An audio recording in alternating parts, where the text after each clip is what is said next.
I could use a very brave volunteer to help me out with something for a minute. You have to be really brave. Don't raise your hand unless you're really, really brave. Okay, let's see who looks really brave. How about what's your name right over here with the blue and the white sweater? What's your name? Akila. Akila? Okay, so Akila, you're brave, right? You sure? Because you did just volunteer to be my fox. You okay with that? I'm gonna tell you a secret. Okay, so let's say Akila is a fox. Let me see, like a hungry fox. Okay, that's terrifying and a little bit fashionable. I like this. So you're a really hungry fox because you have to hunt for food in the wild, right? If Akila is a fox, can she just go to the supermarket and buy groceries? No, so it might have been like 2 days since you caught anything to eat, right? Then you see this chinchilla. To a fox, this looks delicious. So Akila is thinking, man, I want to eat that thing. And you think, I know I can catch it because I'm fast. Foxes run really fast. And you say, I'm also way bigger than that little thing, so once I catch up to it, this is going to be easy, right? Especially because Akila says, look at my muscles. I can work you out. I pump iron. I can crush you. So she says, no problem, I can catch him. So you're chasing it, but then it turns around. It looks right at you and it goes like this. Then it spits.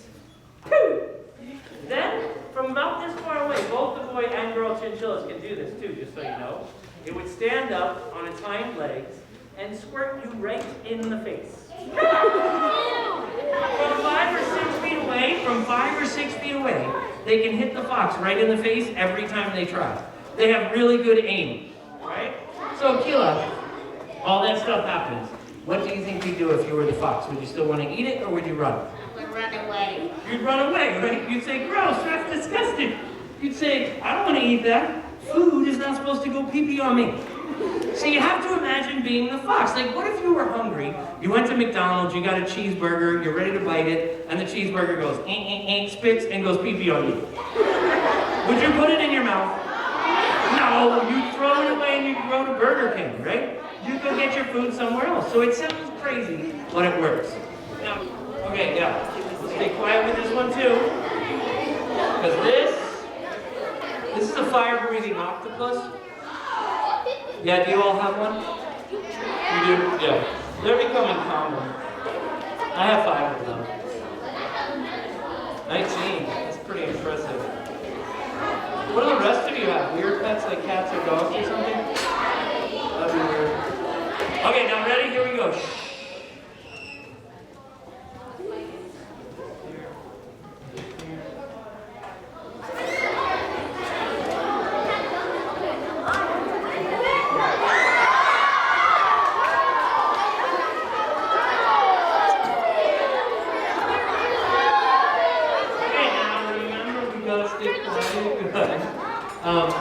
Because here's the thing, a lot of times when I take an animal out, everybody's excited. And sometimes people want to call out the name that they think the animal is given. Do you think animals know the names that we give them?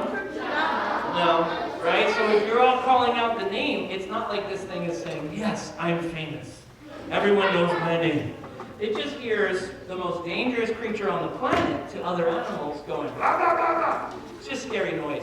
Now, a lot of kids, too, when they see this, they say, oh, it's a turtle, which is fine. No one will yell at you for that. But a better name for it is a tortoise. There's even another name for some of these guys that have the big shells. There are terrapins. Now, the difference between them is very simple. It's really just what their legs look like and how they use their legs.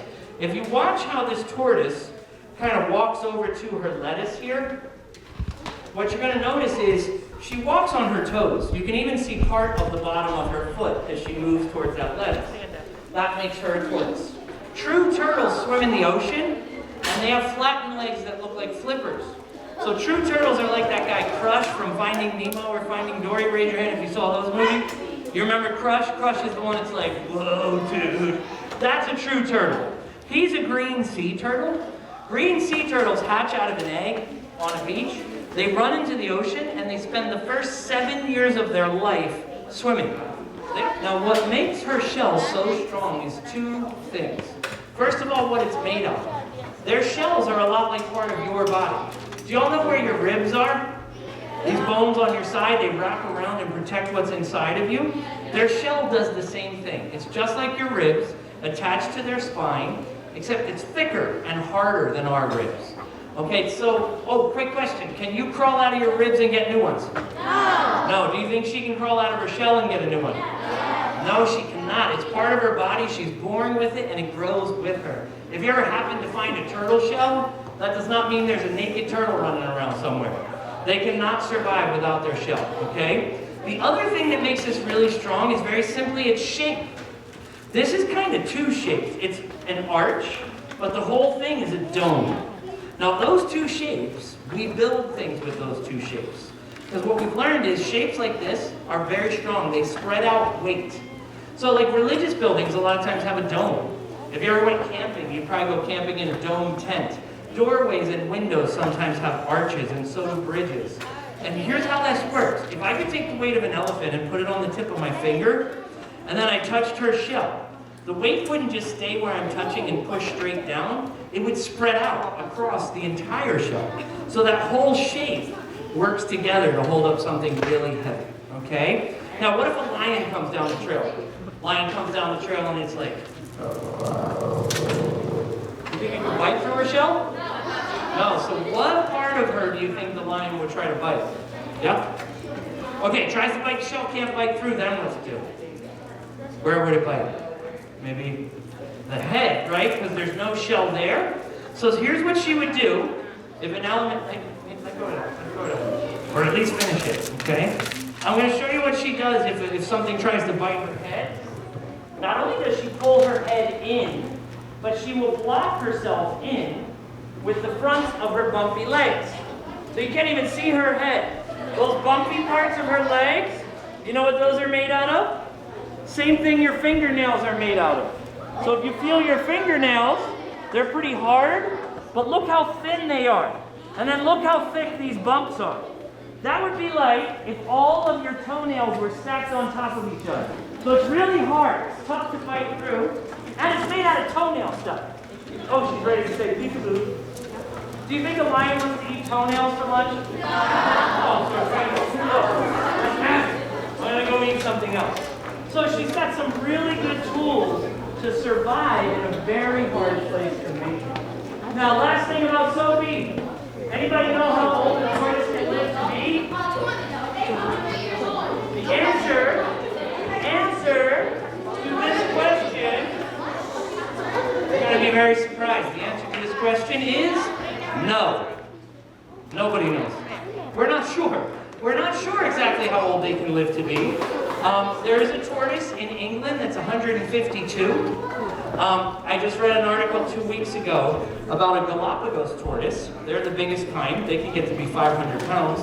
That's 194 years old. There are scientists that think there might be some turtles or tortoises that could live for 300 years if they never got sick or injured. But we're really just not sure exactly how long they can live. Right? So an animal like that, do you think it makes a good pet? No, you know why? I have no idea how old Sophie is. She's probably somewhere around 25. But that means if she's only 25, my kids are going to wind up with her. My kids' kids might wind up with her. Their kids might wind up with her. So an animal that lives that long should never be a pet. You can't even take care of it for its whole life. And who knows? I mean, I'm hoping my kids will give her a good home, but they didn't ask for that tortoise. So it's one of those things to think about. Now, this next one I'm going to show you is a bit of a troublemaker. So, I need y'all to stay real quiet.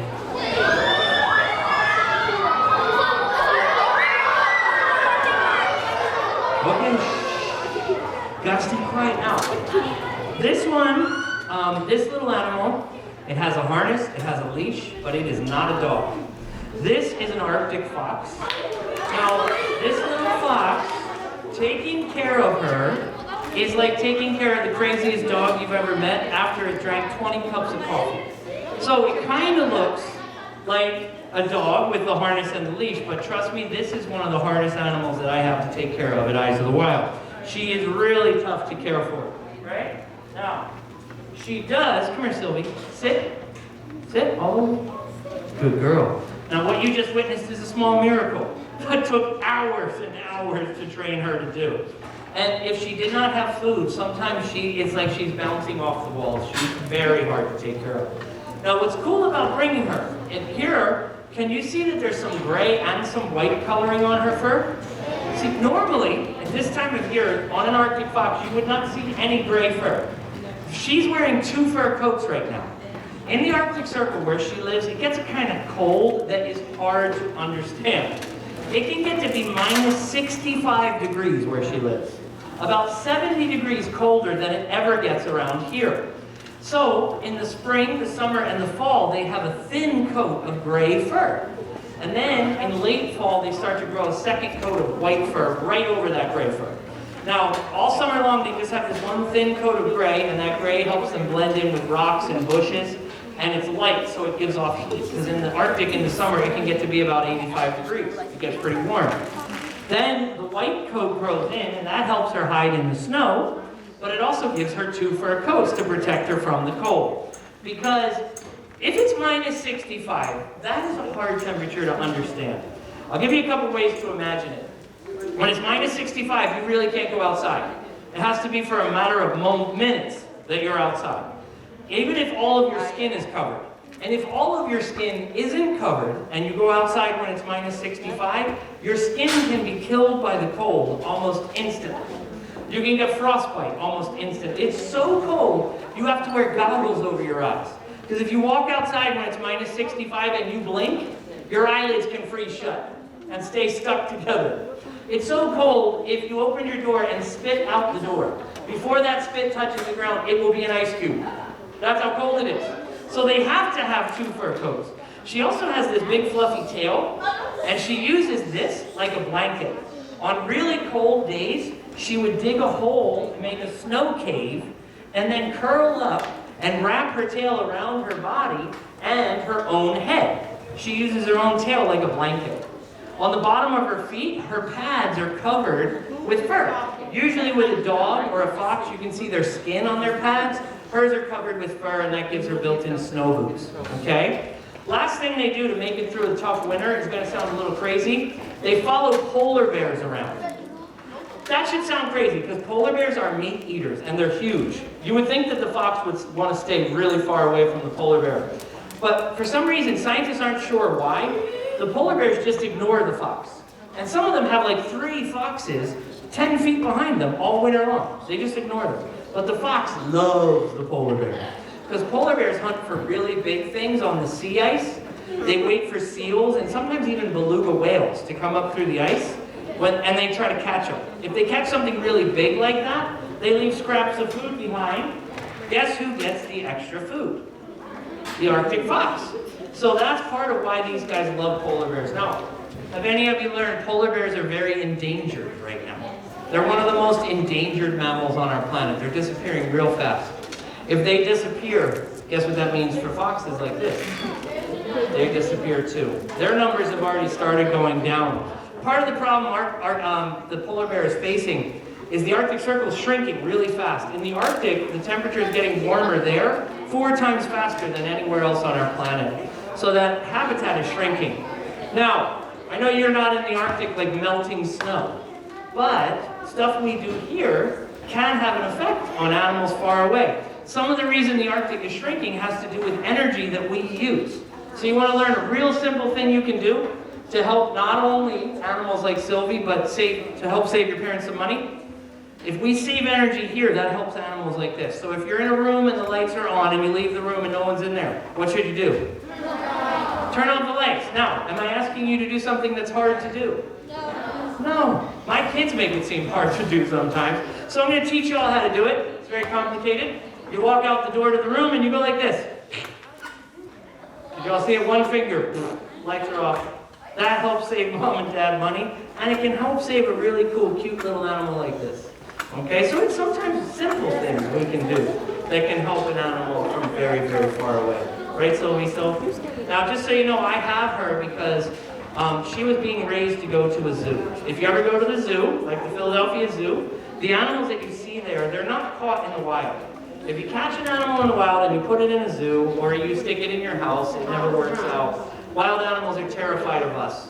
We're the most dangerous thing on the planet to other animals. When an animal is scared, that's when it's dangerous. But also, if something is scared all the time, it gets sick. So animals like that will not live long in the zoo. So what zoos do is usually the animals they have there are either born at that zoo or they're raised by a person who's going to send it to the zoo. That way that animal is around people for its whole life. You can tell Sylvie's not really afraid to be here, right? She's been meeting people in her entire life. I've had her since she was this big. She didn't go to a zoo because the man who was raising her had more babies than he had zoos to give them homes. One mommy Arctic fox can have 13 babies. That almost never happens. He had 2 mommy foxes that had 13 babies last year. And so he asked us to give this one a home, and now she'll stay with us the rest of her life. Right, Stinker? All right, so let's get you back in car seat. All right. So, quick thing with this one. It's a little warning here for you. When people are asked, what animal are you most afraid of? The 2 that people say more than any other 2 are spiders and shredded newspaper. What? Wow, look at that, shredded. Does anybody want to pet it? No, stop, for real. Yeah. Okay, I'm sorry, that was weird. Here we go. More shredded newspaper.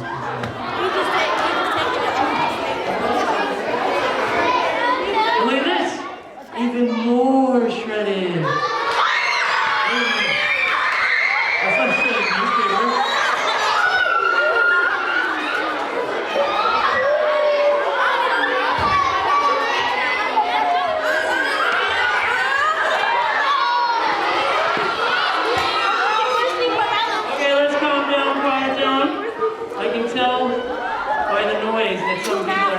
Raise your hand if when you see one of these you're a little bit nervous.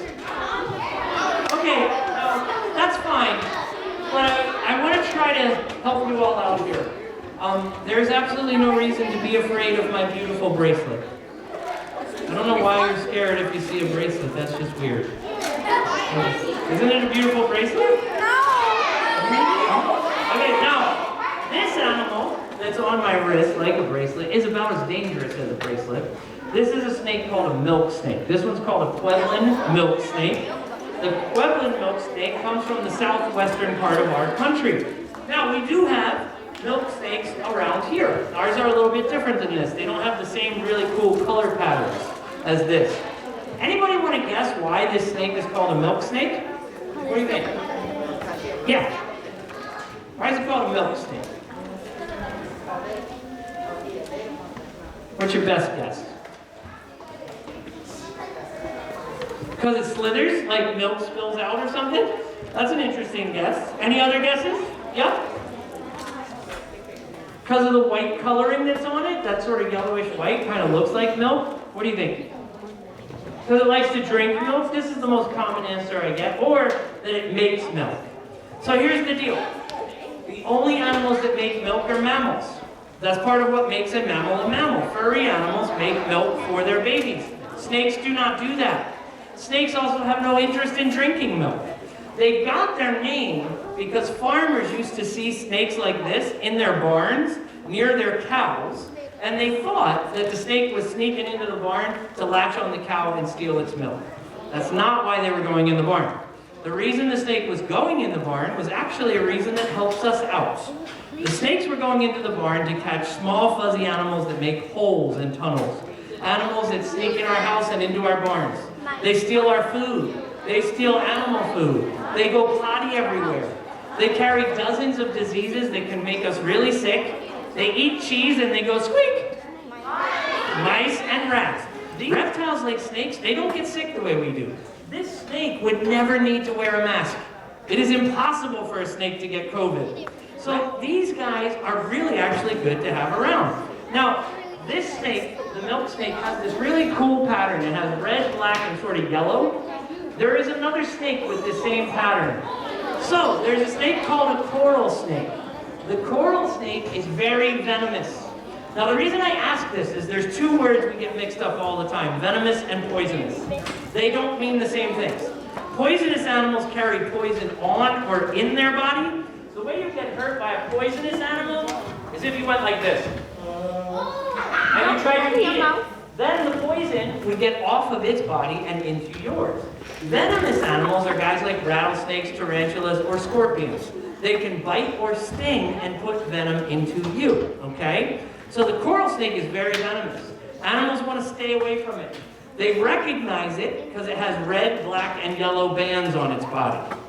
This snake has red, black, and yellow bands, but it's not dangerous at all. If it bit me, I probably wouldn't even need a Band-Aid. But it looks like something that is. Now we have a name for that. In science and in nature, we call that mimicry. Mimicry is when an animal looks or acts like another animal that's dangerous, even though it isn't. Now there is a way to tell them apart. As I walk around, notice everywhere there's a red band on this snake. The red bands are surrounded by black bands. The red bands are always touching black, okay? On the coral snake, the red bands always touch yellow bands, okay? So there's a poem they teach you to remember this. It goes like this: red touches black, like the milk snake. Red touches black, you're a friend of Jack. Red touches yellow, you're a dead fellow. Okay, we got one more.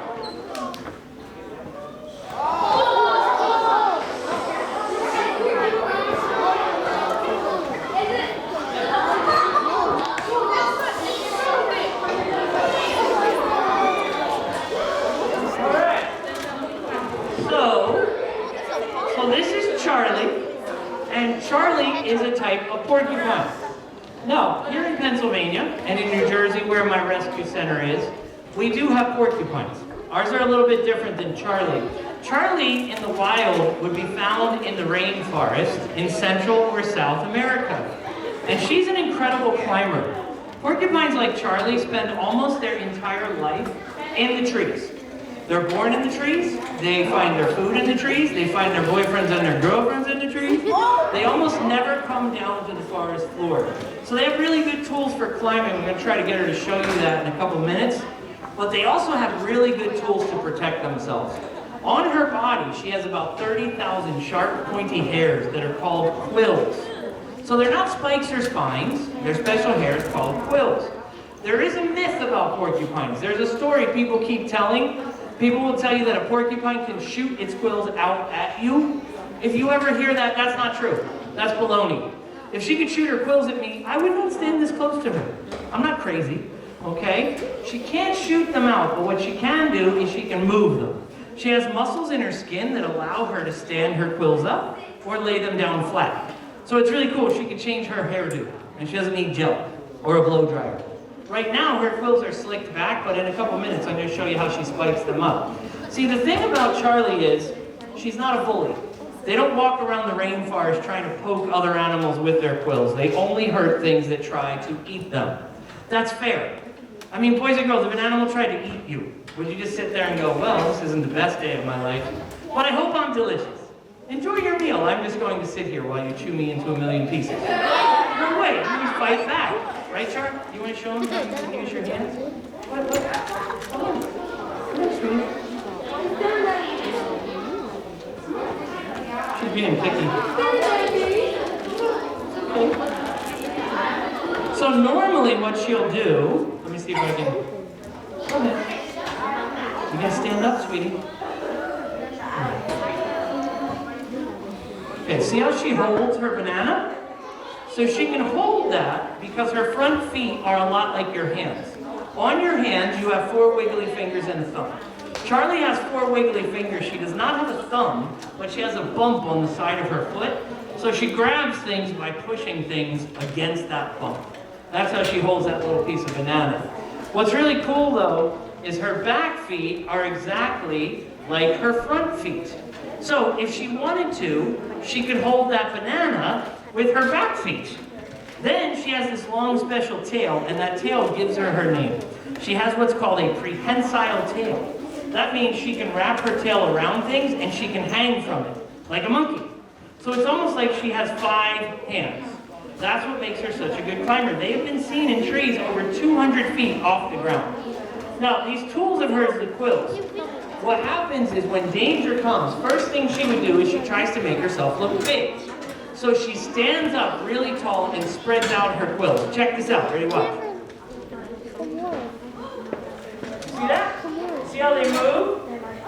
Now, she's so used to me doing this that she hardly moves. There we go. See how they stand up and go down? So yeah, it's kind of fabulous. Look at all that volume. Now, she can raise them and lower them, but I just touched her a bunch of times. Did I get hurt? No, she only hurts things that try to eat her. Now, she'll walk around. Don't worry, she's not going to get down. I've been bringing her places for 11 years. She does not get off the table, okay? So, first thing she does, she tries to make herself look big. If the predator keeps coming, she'll do this funny warning dance where they stomp their feet and shake their quills. So it looks like this. And basically she's saying, look at my weapons, man. You don't want to mess with me. If the predator tries to bite or scratch her anyway, right as she's about to be bitten or scratched, she'll push back at it and she will poke it with some of her quills. But only if it's trying to eat her. Okay, now, I'm going to let her go back in the carrier, and I'm going to show you what one of her quills looks like up close. But this is the only hard part about bringing Charlie, is trying to get her to go back in there. Because you can't make a porcupine do anything it doesn't want to do. If you had 30,000 pointy quills like she does, and your parents said, hey, you're not being very good, go take a time out, or go to your room. What would you say if you had all her quills? You'd say, no way, try to make me, right? And then they'd have to try to pick you up, and they'd say, no, never mind. Stay up all night, eat all the ice cream you want. Here's the keys to the car. You can play Fortnite for 2 weeks in a row, I don't care. Okay? So, I need help with this. I need a volunteer. What I'm going to do is I'm going to hold the carrier between me and her, because I don't want to touch her quills. And I just need one of you to come up and push on her back, and just push her right into the... Why are your hands still raised? You can't push a porcupine. Are you crazy? Here, watch. Let me show you how hard this is. It is really hard.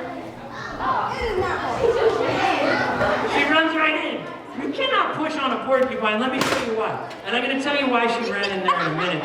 But check this out. Her quills, they fall out and they grow back. Because they're made out of the same stuff our hair is made out of. When they fall out, I pick them up. But look at this thing. It looks like a needle. Now, you don't want to touch it. I'm going to show you why. Do you see? Not only is it sharp on the end, but you see how it's white around the tip? If we looked at the white tip of this quill under a microscope that made it look really big, you know what you would see?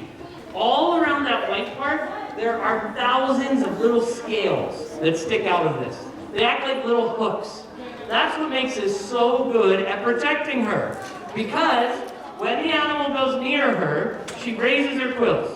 Still keeps coming, she does her little dance. Still keeps coming, tries to bite or scratch her. She pushes back at it, the sharp part of the quill goes into the animal's skin, the hooks on the white part hook on, and when the animal says, ow, and pulls away, her quills come right off of her, and they stay stuck in whatever touched her.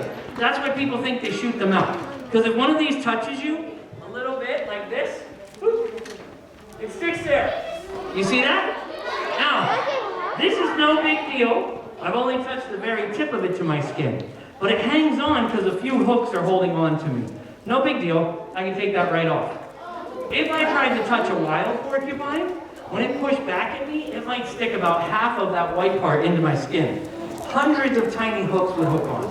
When you try to take it out, it does not come out. It just goes like this. Ow, ow, ow, ow. One time I was cleaning up after Charlie. She walked up behind me and I didn't know she was there. I slipped and I went to put my hand down. My arm went right across her back. And I got about 10 of these stuck so far in my arm, I could not pull them out with my hand. No matter how hard I grabbed and squeezed, my fingers slid right off and the quill stayed stuck in my arm. So I had to go in my garage and get some pliers. Pliers are tools that help you grab something very tightly. And I had to go, ah! That's not funny, man. It hurt. But you know what? I was lucky. Because it was only 10. In a fight, she can stick up to 200 quills into anything that touches her. But did she look like an animal that wants to hurt anybody? No! Okay, now, here's why she ran into her carrier. I trained her to love this carrier. Believe it or not, somebody tried to keep her as a pet in New York State. Boys and girls, a pet should be something you can pet. So she was very different when we got her. I had to find out what her favorite foods are. Guess what one of her favorite foods is? Bananas. The other one is corn. I used to only give her those two things in this carrier. After a while, she'd see this thing and she'd say, man, I love that place. This is like my favorite restaurant. All the yummy food comes from here. Do you want to see how much she likes this carrier? Watch what happens when I pick up the lid. She says, excuse me, sir. Would you mind pulling that back down for me? She says, you can't let everybody know about my favorite restaurant. I'll never get a table. Pull that down, man. She says, those kids are going to steal my bananas. Hide me. Pull that. Isn't that funny? She's been doing that now for 11 years. She does that anytime we go anywhere. So that's a trick she taught me.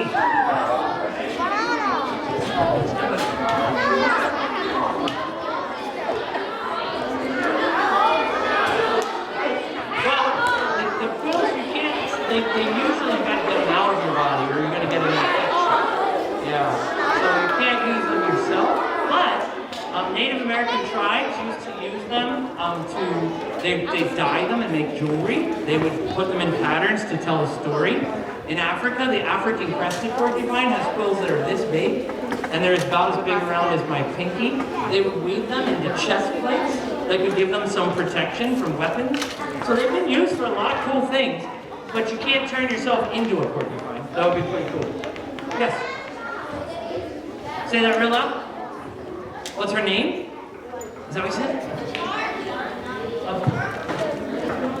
Oh, no, I can't let you get too close, all right? You never know. Sometimes some kids are just crazy. They want to touch it, and then somebody comes after me with pointy things. Yes? What's that? No, you cannot have my snake. Oh, you have a snake like that? Yeah, milk snakes are pretty cool. Yeah, buddy. That is the last one. Yes? Charlie, I'm not sure because when we wound up with her, the person who brought her to us didn't know how old she was. But I've had her for 11 years, so I think she's somewhere around 13. Something like that. Okay? Yes? Real loud. Can you what? Okay, boys and girls, stay quiet. I want to hear his question. He has a question for the porcupine. Oh, for the Arctic fox. Go for it.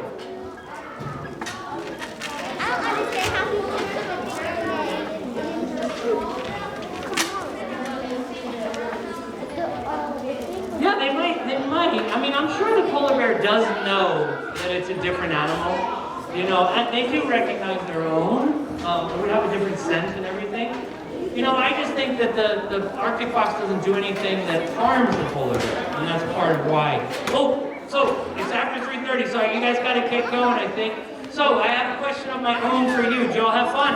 Yeah! Thank you for letting us come to your school. You did a great job. You were good teachers. The animals say, smell you later, dudes. Yeah, I'm Travis Gale from Eyes of the Wild. Eyes of the Wild is an exotic animal rescue, and we're totally funded by doing outreach programs. And so we take care of a little over 150 animals at our rescue, and then schools invite us out. We usually bring 5 or 6 and try and tell the stories of how we got them and to discourage kids from trying to get them themselves, because about 95% of what we have is an unwanted pet. Even some of the stranger things that we have. And then we always try to relate information in a funny way and give them something that they can remember. So if you just spit facts at them, it's not too much fun. But if you tell them something silly to go along with it. So yeah, we were invited here to teach a little bit about our animals. Some of the younger students, I think, had an animal project they've been working on all year. So this was part of tying into that. Yeah, we have a website. It's eyeswild.com, and we have Instagram and Facebook. It's eyesofthewildnj.com. We had a sulcata tortoise, we had a chinchilla, we had a milk snake. I also brought an Arctic fox, and a porcupine, a prehensile tailed porcupine. And so yeah, it's a neat mix of some reptiles and some mammals, and they have unique defense mechanisms and things like that. So yeah, it's pretty fun to be able to bring them out and let the kids meet things that come from all over the world, basically.